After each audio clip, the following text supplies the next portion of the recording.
Mga dahilan kung bakit si Floyd Mayweather Jr. ay hindi kinikilala ng majority bilang isang malakas at magaling na boksinggero katulad nila ni Manny Pacquiao, Mike Tyson, at Muhammad Ali. Unang dahilan ay masyadong halata na umiiwas ito sa mga magagaling na kalaban. Kung ating matatandaan mga kaibigan, ilang beses niyang iniwasan si Manny Pacquiao sa panahong nasa prime pa ito. Sadyang matalino lang at masyadong play safe si Floyd Mayweather Jr. kumpara sa mga boksingerong nabanggit ko. Pinairal ni Floyd Mayweather Jr. ang kanyang pagiging business-minded sa bawat mga laban niya dahil alam niya na mahalaga ang pera kaysa reputasyon para sa kanya. Pinapahalagahan din ni Floyd ang kanyang kalusugan dahil alam niya na malaki ang posibilidad na magkaroon ito ng masamang epekto sa kanyang kalusugan sa huli. Kung kaya ganun na lamang siya ka-defensive sa kanyang mga laban. Para kay Floyd, hindi importante ang tingin ng mga manunood sa kanya. Basta manalo lang siya sa bawat laban dahil yun lang ang natatanging reputasyon niya, ang pagiging undefeated na boksingero. Dahil alam masyado ni Floyd ang kalakaran sa negosyo ng mga sports, mas pinili niyang pahalagahan ito kaysa magustuhan siya ng tao bilang isang malakas at magaling na boksingero. Mas pinalakas ni Floyd ang kanyang mga koneksyon sa mga taong bumubuo ng sports business, particularly sa boxing sports.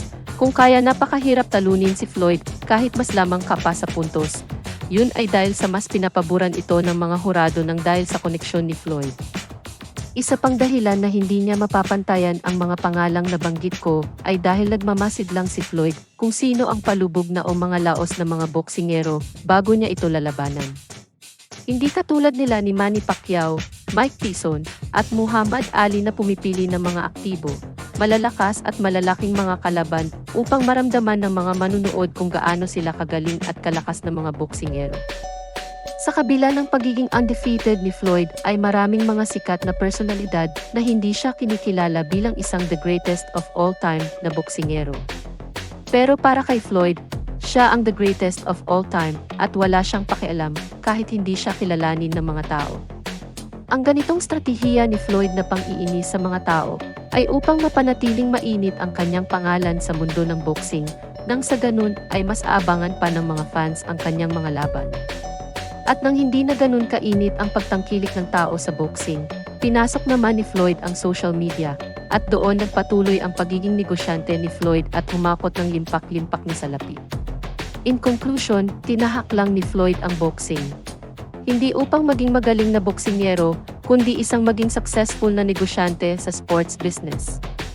Hindi katulad nila ni Manny Pacquiao, Mike Tyson, at Muhammad Ali na minahal nila hindi lang ang boxing, kundi pati na ang mga manunood. Binigyan nila ng saya at hindi nila binigo ang manunood.